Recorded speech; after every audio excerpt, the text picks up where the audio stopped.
Welcome back everyone to Racing Reviews, and for one final time, welcome back to Formula 1 2020.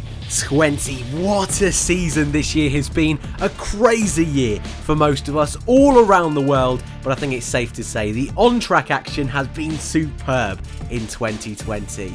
But just before we reach the finish line of this mad year, it's time to take a look back at some of those predictions I made all the way back at the start of the year, in late January, early February, before we even saw a single car on the track in 2020. So just a warning, some of these predictions are a little bit rogue. However, if you're a long-term viewer of this channel, you'll know that's basically the norm. That's how we get things done. So, final disclaimer, drivers that did not compete in the full season, we're talking Pietro Fittipaldi, Jack Aitken and the king himself, Nico Hülkenberg, none of these drivers will be included in today's rankings, so all of my predictions are going to be compared to a driver's standings without those three drivers. Hopefully that makes sense, but I want to crack on with this one, and I'm going to do it in groups of 5, starting with the bottom 5. And here were my predictions. Not a million miles off with some of these, but I think straight away there's one driver in this bottom group sticking out like a sore thumb. We've got the two Williams at the back of the pack. Latifi, I got dead on, buzzing about that one. Latifi, not so much. Georgie Russell, I predicted 2 lower than he eventually finished by the end of the season. I didn't expect him to be driving for Mercedes this year, okay? Hopefully I can get away with that one.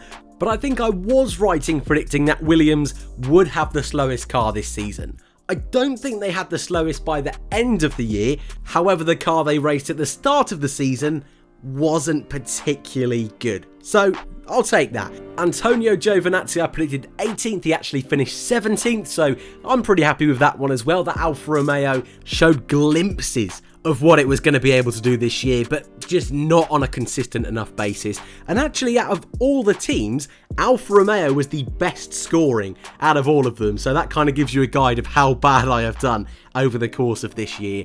And then that big one in the bottom group, Lance Stroll, 17th.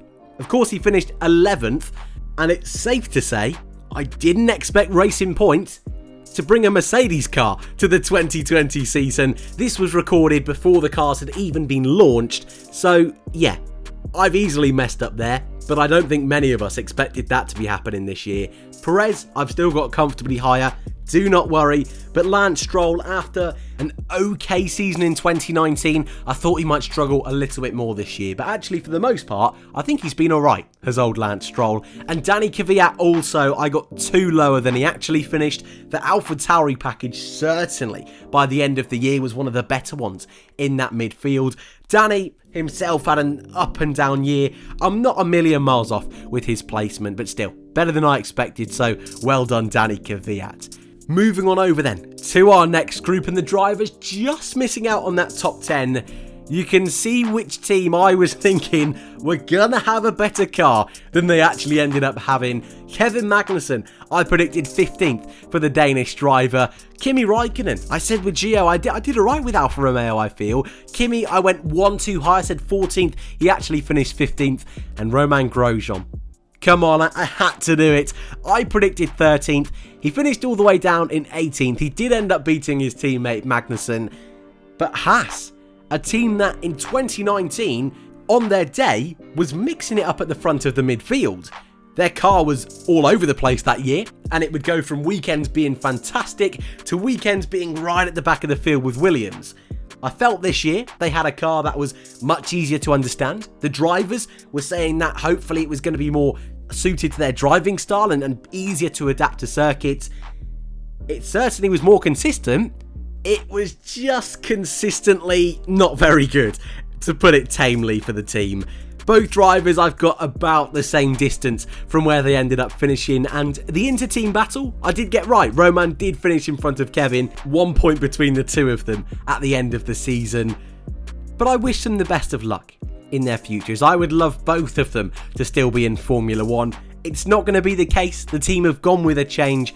Kevin is moving over to IMSA. Roman, we're not too sure what he's planning on doing just yet, but continuing his esports team. So of course, as many of you will know, I'll be very much keeping an eye on both of them, but I think it's safe to say Haas let me down a little bit in terms of the predictions this year. Pierre Gasly, I was only 2 off actually. I put him 12th. He finished 10th, just sneaking into that top 10 in front of Lance Stroll. I'll take it. In front of Danny Kvyat, comfortably in front of Danny Kvyat. In that predictions video, I did say Gasly was my rogue choice to have a really fantastic year, so super happy that came to fruition. I didn't think it would be quite as good as it actually turned out to be though. A mega year from Pierre Gasly, but the driver I put 1 in front of him is big rival Esteban Ocon, who I just missed out by 1 point, which again I'll take. Ocon finished 12th overall, didn't quite reach the heights I were expecting, and as you'll see in a moment's time, I expected him to be much closer to teammate Daniel Ricciardo. And on the subject of Danny Rick, let's talk about that second to last group then, 6th down to 10th, and here they are. Daniel Ricciardo in 10th place, just 1 in front of teammate Esteban Ocon. I'm not too sure whether this is Ricciardo massively outperforming the car or Ocon not performing well enough. I've still not quite decided on how I feel about all of it, but we'll just say for the sake of this video, it's somewhere in between. And Esteban, as the season went on, was certainly closer to Daniel, but there's no denying Danny Rick on fire this season. I was 5 out for the Honey Badger. I was also 5 out for the man who finished 4th in the driver's standings for Sergio Perez. A monster season for Checo, victory at the Sakhir Grand Prix. He's also claimed a seat at Red Bull for next season. Mega season for both of those drivers. 5 out for both of them, but I really don't care because boy, have they both had mega seasons in 2020. Next up, the McLaren duo, 1 out with both of them. I'll take it. Carlos Sainz, I was 1 too low. Lando Norris, I was 1 too high, and just like Alfa Romeo, I was 1 off with both of their drivers, so we take that as a win in the scale of today's video, especially when you compare it to some of the other teams, especially Racing Point and Haas. However, I think this is more a testament to how consistent both the McLaren drivers have been this year. I felt they would just be behind that top 3 group. In actual fact, they finished 3rd overall.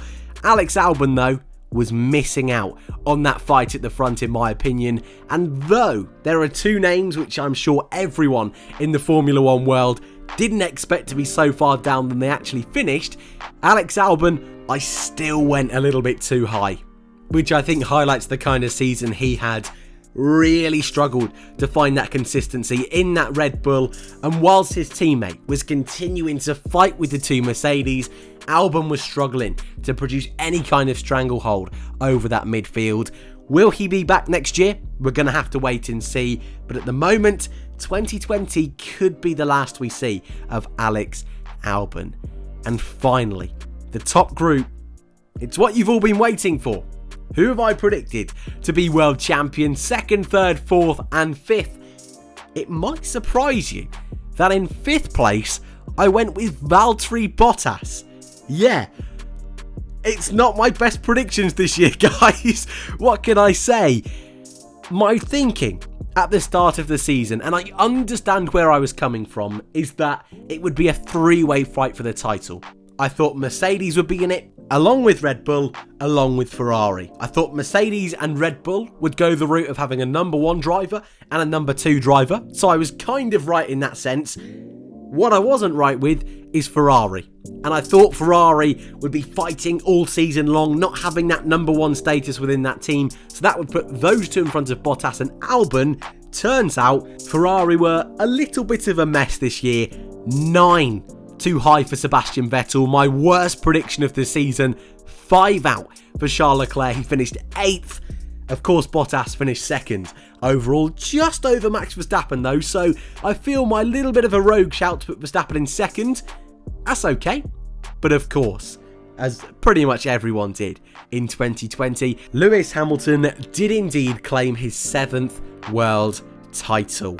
And with that, my overall score this year is 55. I'm doing this a little bit like Spencer FC. I really liked how he did this with the Premier League statistics and predictions at the end of last year that he did. He put all his scores together a little bit like a golf tally, so 2 for Russell, 1 for Giovinazzi, 6th for Stroll, and then tallying up how much he was off the actual result. So 55 is my score for this season with 2 correct. It's not great, but it's not terrible. It could have been worse, and actually that midfield fight, I feel I've done okay. So I'd love to know your predictions for next season. That video is going to be out probably in the next month or so as we're starting to build up to 2021. But that's it from me today. I hope you all have a fantastic New Year's. I hope you're all safe. I hope you're all well. Thank you all very much for watching, and I hope to see you all in the next one.